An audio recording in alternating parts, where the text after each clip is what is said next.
ज्यांना आपलं कुलदैवत माहीत नाही आहे ना, अशा लोकांनी काय करायचं, की आपलं जर कुलदैवत कुठून तरी आधी चौकशी करून घ्यायची, की आहे का?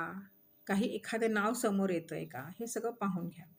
काहीच कळलं नाही, तर आपल्या घरामध्ये एका तांब्यामध्ये, आपल्या कलशामध्ये पाण्यामध्ये थोडी अक्षता टाकून, थोडेसे नाणे टाकून, एक सुपारी टाकून, थोडी फुलं वाहून, हळद, कुंकू त्या पाण्यामध्ये वाहून, त्याच्यावर एक पाण्याने भरलेला नारळ ठेवावा आणि त्या नारळालाच आपण प्रे करायची आहे, स्थापन करायचं आहे आपल्या देव्हाऱ्यामध्ये.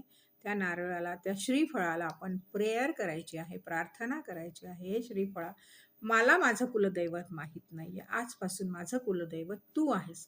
तुझ्या रूपानं माझ्या घरामध्ये कुलदेवाची पूजा होणार आहे.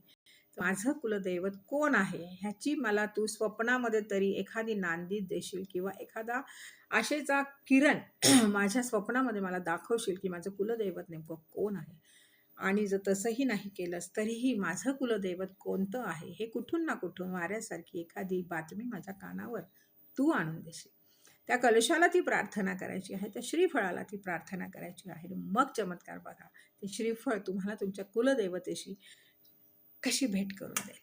तर मंडळी, एकदम छोटं रिच्युअल आहे, छोटासा उपाय आहे, पण अतिशय सुंदर आहे. एक तर तुमच्या देवघरामध्ये कलश स्थापना होईल, तुमच्या घरामध्ये त्या कुलदेवाचं अस्तित्व तिथे अस्तित्वाची ऊर्जा तिथे नांदायला लागेल आणि प्लस तुम्हाला तुमचं कुलदैवतही मिळेल. मग नक्की करा हां.